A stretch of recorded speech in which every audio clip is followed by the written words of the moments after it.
आज हम समझने की कोशिश करेंगे कि आखिर राजशाही कैसे आई। What was the origin of monarchical system? जब भी हम एंशिएंट इंडिया को पढ़ते हैं, बच्चे एक सवाल अक्सर पूछते हैं कि आखिर पहला राजा कब बना और क्यों बना। कब बना यह कहना तो जरा मुश्किल है, क्योंकि पहले राजा का कोई ऐसे टेक्सचुअल या इंस्क्रिप्शनल रिकॉर्ड हमें नहीं मिलता। हमें सबसे पुराने वॉर का जरूर रिकॉर्ड मिलता है ऋग्वेदा में, द बैटल ऑफ 10 किंग्स, जहां पर 10 राजाओं के कॉन्फेडरेशन की लड़ाई होती है किसी एक किंग से। लेकिन पहला राजा कब बना यह कहना बड़ा मुश्किल है। राजन शब्द का अगर आप मतलब समझें तो वो कोई ट्राइबल चीफ रहा होगा जिसके पास कोई बहुत डिवाइन पावर नहीं रही होगी, या फिर जिसके पास कोई स्टैंडिंग आर्मी नहीं रही होगी। वो अपने लोगों का सिर्फ प्रोटेक्टर रहा होगा। तो अगला सवाल ज्यादा इंपॉर्टेंट बन जाता है कि आखिर राजशाही आई कैसे हमने डिसाइड किया कि एक राजा होना चाहिए। इसके आंसर के लिए हमें 2 थ्योरीज को समझना पड़ेगा। पहली थ्योरी कहती है divine origin, it is called the divine origin theory of kingship, और दूसरी थ्योरी कहती है the theory of social contract. The first theory is given by the Brahmanical texts, the second theory was given by Buddhist text called Sutta Pitaka. Let's first discuss the first theory, which is the divine origin theory of kingship. अगर हम महाभारत, मनुस्मृति, धर्मशास्त्रों की माने तो kingship जो धरती पर आई वो इंसानों ने नहीं बल्कि भगवानों ने बनाई। उसका बनने का कारण एक डिवाइन इंटरवेंशन था। इसके भी 2 इंटरप्रिटेशंस हैं। ऐसा कहते हैं कि there was a cosmic world जहां पर देवता रूल किया करते थे और वहां पर सब कुछ सही था, पर धीरे धीरे देवताओं की दुनिया में क्षय होने लगा, डिक्लाइन होने लगा, और उस कॉस्मिक वर्ल्ड के टुकड़े टूट टूट कर धरती पर गिरे, और जहां जहां भी वो गिरे वहां वहां राजशाही उसी तरह से आई जैसे देवताओं की राजशाही हुआ करती थी स्वर्ग में। दूसरी एक और जेनरिक ब्राह्मणिकल थ्योरी ये कहती है कि सब कुछ पहले बड़ा अच्छा था कॉस्मिक वर्ल्ड में और धरती पर भी, पर धीरे धीरे पाप फैलता गया, और पाप फैलने पर देवताओं ने यह डिसाइड किया कि हमें एक राजा चुनना चाहिए। तो ये एजेंसी ये कहती है, ये थ्योरी ये कहती है कि राजा के चुने जाने का फैसला देवताओं का लिया हुआ था, न कि किसी इंसान का।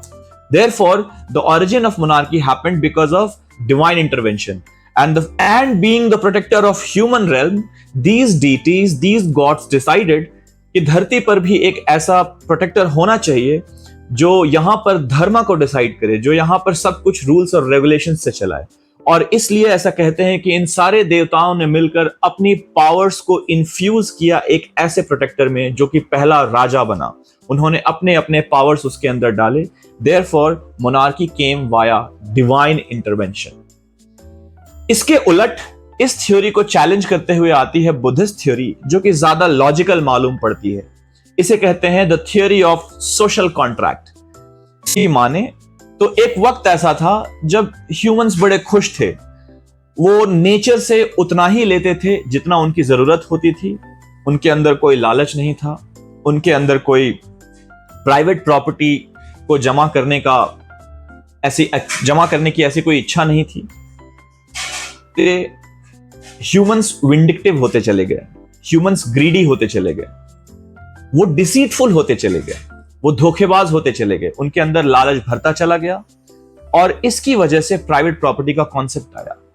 प्राइवेट प्रॉपर्टी आने के बाद एक प्रॉब्लम हुई ह्यूमन सोसाइटीज को कि इस प्राइवेट प्रॉपर्टी को प्रोटेक्ट कैसे करेंगे। तो उन्होंने महासम्मत से, या फिर कहें कि सर्वसम्मत से मिलजुल कर एक प्रोटेक्टर को चुना, और उस प्रोटेक्टर को नाम दिया राजन का। इस प्रोटेक्टर के साथ उन्होंने एक कॉन्ट्रैक्ट एस्टैब्लिश किया। कॉन्ट्रैक्ट ये कहता था कि जो प्रोटेक्टर है वो इनकी प्राइवेट प्रॉपर्टी की रक्षा करेगा, और उसके बदले में ह्यूमन सोसाइटीज इस प्रोटेक्टर को, यानी कि राजन को, या तो ह्यूमन लेबर देंगे या फिर किसी और किस्म के प्रोड्यूस के फॉर्म में टैक्स देंगे, रेवेन्यू देंगे। This was the social contract. The contract was between the ruler and the ruled, and the contract was about being protected and paying revenue or tax or physical labor in return of the protection of their own private property. यह theory यह कहती है कि राजशाही किसी भी भगवान के द्वारा नहीं बनाई गई, बल्कि इंसानों के आपसी सहमति से बनाई गई, आपसी प्रॉब्लम्स के सॉल्यूशंस को ढूंढते हुए बनाई गई। और इसलिए इस थ्योरी को कहते हैं divine theory of creation of via human agency. Human agency is the keyword here, not the divine agency. In fact ये थ्योरी यहां पे नहीं रुकती, इसके आगे भी जाती है।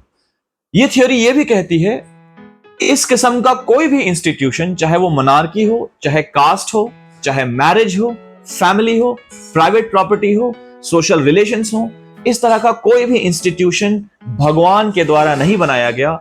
हर इंस्टीट्यूशन, हर सोशल इंस्टीट्यूशन या इकोनॉमिक इंस्टीट्यूशन इंसानों ने बनाया, और अगर बाद में उसे बदला भी गया तो वो बदलाव भी इंसानों के द्वारा ही लाया गया। ये थ्योरी ज्यादा लॉजिकल मालूम पड़ती है, ज्यादा रैशनल मालूम पड़ती है, और साइंटिफिकली ज्यादा साउंड मालूम पड़ती है। हालांकि आप अगर मुझसे पूछें कि किस थ्योरी ने ज्यादा डोमिनेट किया इंडियन पॉलिटिकल सिनेरियो को, तो पूरे एंशिएंट इंडिया में और पूरे मीडिएवल इंडिया में जो पहली थ्योरी है डिवाइन इंटरवेंशन की, उसने ज्यादा डोमिनेट किया। क्योंकि लोगों को राजा पर विश्वास होने के लिए उनको यह समझना जरूरी था कि राजा किसी भगवान का भेजा गया है, वरना उनका राजा पर कभी फेथ नहीं हो पाता। तो इसलिए आप देखेंगे अकबर के बारे में ऐसी बातें चलाई गई कि अकबर इतना महान इसलिए है क्योंकि उसका रूल लगभग 1000 सालों के बाद आया है प्रोफेट मोहम्मद के, और इसलिए वो उनका एक डायरेक्ट एंसेस्टर है। इस तरह की कई थ्योरीज चलाई गई अकबर के बारे में। कुछ ब्राह्मण प्रीस्ट तो अकबर को विष्णु का अवतार भी बोलते थे। उसी तरह से अगर आप मीडिएवल इंडिया में बलबन का एग्जांपल लें, उसने तो ईरानियन थ्योरी ऑफ किंगशिप को, डिवाइन इंटरवेंशन ऑफ किंगशिप को उसने डायरेक्टली अपना लिया था, और वो कहता था कि फिर्र-ए-ज़ादी ने मुझे ये डिवाइन ऑर्डर दिया है कि मुझे ही रूल करना चाहिए। इस किस्म की उसकी कुछ थ्योरीज थी। इसके अलावा एंशिएंट इंडिया में देखिए आप, जो रूलर्स थे वो बड़े बड़े टाइटल्स लेते थे। कनिष्क ने एक टाइटल लिया देवपुत्र, उसने अपने आप को देवों का बेटा ही बता दिया। कुछ राजा अपने आप को महाराजा धिराज कहते, कुछ अपने आप को चक्रवर्ती कहते, कुछ अपने आप को यूं कहते कि उनके सपनों में गॉड्स आए जिन्होंने बोला कि आपको रूल करना चाहिए, इसलिए मैं रूल कर रहा हूं, और इसलिए मैं सबसे वैलिड रूलर हूं इस पूरे एम्पायर का।